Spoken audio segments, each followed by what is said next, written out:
The D, man. Yeah, shout out my nigga from D's Media, you feel me? Yo, it's your boy D's Media back again with another video. Like, comment, subscribe to the channel on the road to 100K. Today we gonna talk about, man, Chicago social activist, man, just called out Lil Durk dad for, trying to come to him to squash the beef years before Von and Duck passed away, and they refused. Let's jump straight into it. Separate occasions? Yep, two separate occasions. You get shot both times? In the ankle and in the calf, in the same leg, in my left leg. First time I got shot, crib on my mama. Fresh getting to college, hit the corner, spot me on phone number, shot the car. The first time you get shot, you stay in Chicago. The second time you get shot, you're still in Chicago. About how, how much you, and how careful you are, and how you know people want to hurt you, but yet you're still in the same area where these shootings are happening. Like, why not move? See what it was, I went in the same area. Like I said, you put yourself in somewhere you don't want to be, then you got to be ready for what's coming. You feel me? I was just in the wrong place. I wasn't supposed to be there, and I knew I wasn't supposed to be there. You see, what it is with me, like, I got more in Chicago probably than they got more in Chicago. Like, that I got to make sure I take care of here first before I do anything. Like, you feel me? Like, and plus, I ain't the type to move to another city because I don't trust nobody. You feel me? I don't trust new people. I don't want to hang around new people. I don't want no new friends because I don't trust nobody. Just too much going on. You got the beefing, you got the this and the dead, which is awful. And I mean that all across the board. I don't care who it is. Everyone and anyone that is dead is disgusting to me. And the more it happens, the harder it's going to get for everybody. It's not going to subside anytime soon, I don't think. I mean, we're hoping. Right. I've always been in Durk's ear about his lyrics in his song. And he'll tell me something so that I could just shut up. He's like, okay, Mom, well, no, I'm going to do this, I'm going to do that. And I tell him just to change up your lyrics. Do something different. Nobody wants to hear about someone's child that, passed away. Your brother passed away. And we're hearing the same thing. And I understand the hurt, but you have to deal with it in a different aspect. Lil Durk's mom on getting upset. Mighty strange that once he started doing good out there, once he stayed away from all the gang banging and dissing the dead and doing things out there in the street, when he turned his life around, when he on his dean now, practicing religion, doing things for the community, bringing about peace in Chicago and throughout various cities, all of a sudden now he being indicted. Just right off the Muslim conference that we had in Chicago, calling for peace. Now, 3 to 4 days later, he's being indicted after that.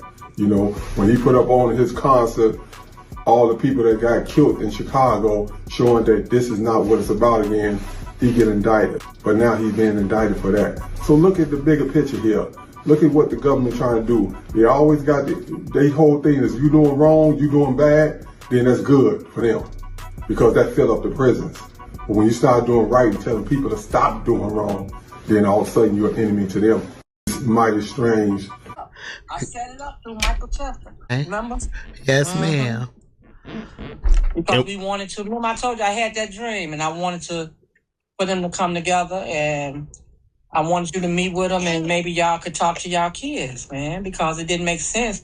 Both people had talent and they could not, use their talent in their own city because they was just so at war, so up against each other, man. So, yeah, you know the rest, what happened. I felt like, that day all this could have been avoided. I think so too. Let me ask you this, Ms. Baxter. What do you think Big Durk could have actually said or have Durk and Duck actually conversate about? Or what did you want to see happen or that conversation? I really wanted to see the parents with their children come and do like a mediation. And I wanted to explain to them both. Both of you guys are great, got great talent. You know what I'm saying? You're good singers. People, you got a good Chicago fan base.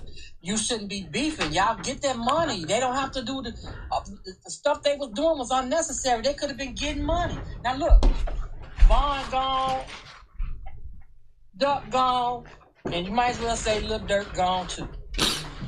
You know what I'm saying? For what? All that wasted talent, all that money that they could have been making and helping their families and helping the community. But they on top of this beef, this unnecessary, crazy beef. That's how Duck would listen. Duck came out, letting them know, hey man, yeah, I'm willing. He told me, Miss B, I'm willing to get to let it go and get this money. But they keep coming for me, and it just, it's just senseless, man. I don't know. I think that they could have said, the parents could have stepped in and said, listen, that's what I was telling you. Stop beefing with people. Stop doing this. I feel like Lil Durk, that prior lifestyle, and his lifestyle, how he was in the 90s, ultimately played a major role into the reason why he lost one of his kids to the street, and hope and pray that the other kid don't get life in prison because of the streets. I personally feel like by the time Lil Durk dad came home, Schmirk was already a grown man. His mind was already made up.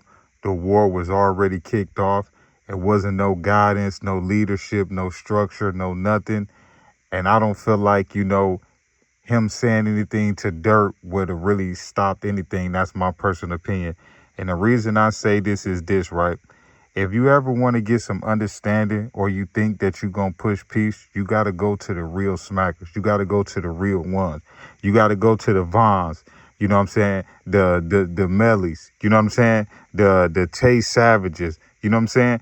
You got to go to them type of dudes, because they the ones that the shorties and the hoods will listen to. You can't go to somebody just because they got some money and you think that somebody going to listen to them. Because my personal opinion, I don't feel like Lil Durk can control Vine at all. I don't feel like he was responsible for Vine at all. My personal opinion, I feel like he should have probably left King Von where he was at in Chicago. You know what I'm saying? Because giving him that bag and that money, you see what it turned out to be. He'll be locked up right now in the feds waiting to get sentenced like the rest of them dudes. You know what I'm saying? He'll be in federal prison the same way like, allegedly Lil Durk might be headed to. You know what I'm saying? So I feel like at the end of the day, a lot of these parents probably wanted to push peace. A lot of these parents probably stayed up long nights praying that their kids make it home. I could guarantee you a lot of these parents had talks with their kids. But the one thing I'm going to say is this, right? The labels that made so much money off of the dissing, the deceased, and all of that. It's not just so easy to just stop dissing, because until Lil Durk got that feature from Drake, my personal opinion, people was only checking for Durk to diss. You know what I'm saying? See, a lot of people don't realize when you start your career off in that dissing bag, that's all your fans is going to check for you about. Let's be honest with you. The Chicago drill scene blew up because it was shorties rapping about what was really going on outside. The dissing, the trolling, the Twitter, the back and forth, all of that. That's the reason why a lot of that type of music was blowing up. But when guys starting to realize that, oh, dude going to jail behind this, dude's really catching Rico and all of that, yeah, you starting to realize, yeah, it's real. But I just feel like to a certain extent, and this is just my opinion, again, I feel like Lil Durk dad, I feel like if you ain't no Muslim, he's not really going out his way to really try to push peace. And that's just my personal opinion. I feel like for anybody that's a Muslim and anybody, that's down with that type of cause, I feel like, he willing and he down to push peace. But I feel like when it comes to other situations, I feel like he act like his hands is tied behind his back. But prayers go out to Lil Durk. I wish him the best. Prayers go out to Mama Duck. Prayers go out to Lil Durk mom. I don't know if they say it's true or not, but I believe that they said that she got cancer. So prayers go out to her. But at the end of the day, man, if that peace treaty would have really went through, a lot of lives, man, would have been saved. But I understand that, this rap junk is totally different from the streets. It's hard to get a shorty to get on the same page as a grown man. I completely understand that, but that also go back to the government taking all the structures and the leadership up out of Chicago. Y'all took all of them leaders that really had a say so and really was, you know what I'm saying? and then y'all got a taste of that next generation and nobody really liked it.